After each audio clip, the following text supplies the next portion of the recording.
Oh, hello, this is Tak Chung from Walk with Tak. Welcome to our YouTube channel. If you enjoyed this video, please like, subscribe, and share.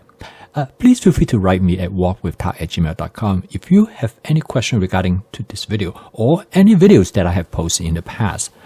If you have any videos that you would like me to make, please let me know. I'm looking forward to hearing from you. The goal of my YouTube channel is to make home cooking as part of one's daily routine. However, in order for us to cook, first of all, we must enjoy the food that we cook. If we do not like the food that we cook, most likely it is reluctant for us to cook. Then we will turn to fast and ultra-processed food. Secondly is that the cooking time must fit the time available to us. And if we have only 15 minutes to cook a meal, and if it takes an hour, we obviously would not cook, and we would turn to convenience food. In the modern lifestyle, most of us do not set aside time to cook because we are all accustomed to convenience food, which usually takes only about 10 or 15 minutes to have it ready. And therefore, efficiency in home cooking is extremely important in order for home cooking to be sustainable. The fourth factor that would decide whether we will cook or not is whether we enjoy home cooking. Now, if we find cooking to be laborious, tiresome, and boring, obviously we will not cook. Therefore, it is important that we find cooking to be pleasurable and fun, that each time when we walk into the kitchen, we find it exciting. And when this happens, we will look forward to do home cooking. Another significant factor about home cooking is cost. Will home cooking help us to save money? Eating out or even eating ultra-processed food could be expensive. If we can save money, at the same time, if we eat better food, if we enjoy the process of cooking it, and we find the food to be more nutritional, and there's no reason that for us not to cook. We all realize the benefit of home cooking, particularly if we can cook every day. This will allow us to eliminate fast and ultra-processed food completely. One of the most important benefits of home cooking is that we consume far less calories if we eat at home. In fact, it has been shown that home cooking reduces the calorie consumption by as much as 25% as compared to eating fast and ultra-processed food or food from restaurants. The second important benefit is the nutritional value. Home cooking will allow one to consume more vegetables, therefore one will consume more plant fibers. Plant fibers has tremendous benefit to our digestive health. However, home cooking also is important in nutritional value. It will allow us to consume phytochemicals that come from plants, more vitamins, minerals, and trace elements.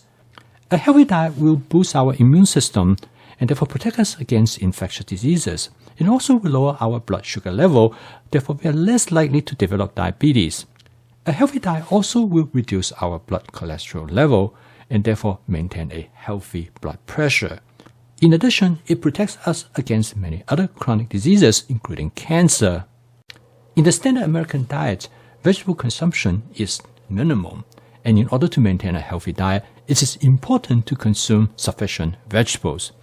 And one of the goals of home cooking is to allow you to know exactly what you put into your body, so you can increase your vegetable consumption. One of the best ways to consume more vegetable is to use a strategy known as a vegetable medley. When you go to a Chinese restaurant, you will find that many of the dishes contain many different kinds of vegetables. Also, if you buy a frozen vegetable mix, sometimes referred to as Asian vegetable mix, it has 6 to 7 different kinds of vegetables. The mixture of vegetables has many advantages. One is that it increases the nutritional value of the dish, but furthermore, by using different combinations of vegetables, make the dish more interesting and delicious. In this video, I would like to demonstrate to you how I create a vegetable medley. I would like to discuss the criteria that I select the vegetables to go into the vegetable medley. Once you understand the basic principles of creating a vegetable medley, there's many opportunities for you to create many different types of dishes because there are so many different types of vegetables out there and there are many possibilities you can combine them. But by understanding how you make the selection, what will make it work and what will make it taste delicious will be an important step for you to create vegetable medley entirely of your own that will fit your personal preference. I created this vegetable medley about several days ago, and I certainly have a lot of fun creating it. In fact, cooking vegetable medley is one of my favorite things to do. In this video, I would like to briefly describe to you the strategy that I use in my vegetable medley. The first thing I usually choose is that what I call it primary ingredients. I will choose 1 or 2 vegetables that to be the predominant vegetables in the dish. And the reason I choose them for multiple reasons. One is that I like them. Another probably a more practical reason is because I have them on hand and I would like to use them up. Now the other vegetable that I add to it, which I frequently refer to as secondary vegetables. Now in this case, in this dish, the broccoli and the green beans are my primary vegetables. I love green bean, and I kind of like broccoli, not as much as green bean, but I use broccoli because I have some on hand and I would like to use them up. The secondary vegetables that I use in this dish are some purple cabbage and yellow squash. I like both of them, but not as much as I like green bean and broccoli. And this is probably the reason I only use a small amount of it. Now the purple cabbage also serves another important purpose because it provides a texture that I really like, and it would be in contrast with the green bean and the broccoli. The yellow squash, which I also put it there for both the reason of the texture that it's in contrast with other food ingredients. However, another reason that I select purple cabbage and yellow squash, you probably guessed that already, is because of the color that they can bring to the dish. So now I have a colorful dish. I have the contrasting color of the green, purple, and yellow, and this makes the dish aesthetically very pleasant. And I really like the idea that you should eat the color of the rainbow. And this is suggested by CDC because the color of vegetables always suggests the type of phytochemicals that are present in the vegetables that provide significant nutritional value. I find cooking a vegetable medley has a large margin of error. In fact, it is hard to mess it up. The reason is simple because vegetable can be cooked into a very different level of doneness. The important thing is that during the first stage of cooking the vegetable, I discovered that it is important for me to keep the wok as hot as possible. And I will add oil. The oil is important to maintain the temperature of the food ingredients. And it is important for this reason, a chemical reaction known as Maillard reaction. I learned about this chemical reaction from a friend who is a cook. He told me that why fried food tastes good is because of this chemical reaction that occurs at a temperature between 250 to 300 degrees Fahrenheit. At this temperature, chemicals on the food ingredients will interact with each other to form what we know as flavor chemicals. And this is why frying makes food taste better. Again, seasoning a vegetable dish is very much up to your preference. There's really no recipe or no formula that require for you to follow.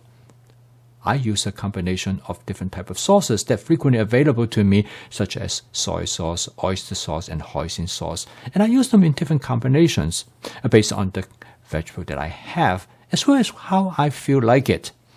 And this provides you with the opportunity in create many different types of flavor. This vegetable turned out to be a component of a larger dish. I cooked some beef with mushroom earlier, and then I combined them with this vegetable dish. And the reason that I cook both of them separately because they require different time to cook them to the kind of doneness that I want.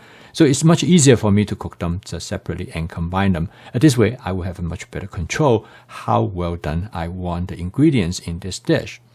And this will create a better culinary experience. So here it is. How you create a vegetable medley is really simple. In fact, there's really no rules. You can use whatever vegetable that you would like, and with experience, you know how to cook them to the doneness that you want. A vegetable medley is so simple and straightforward. We have a vegetable medley every single night. And by having advanced prepping, we have a lot of different ingredients to choose from, make it great fun.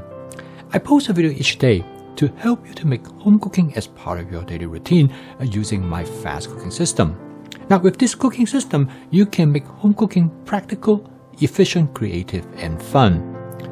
If you would like to learn more about this cooking system, please subscribe to this YouTube channel So keep on cooking. I will see you tomorrow.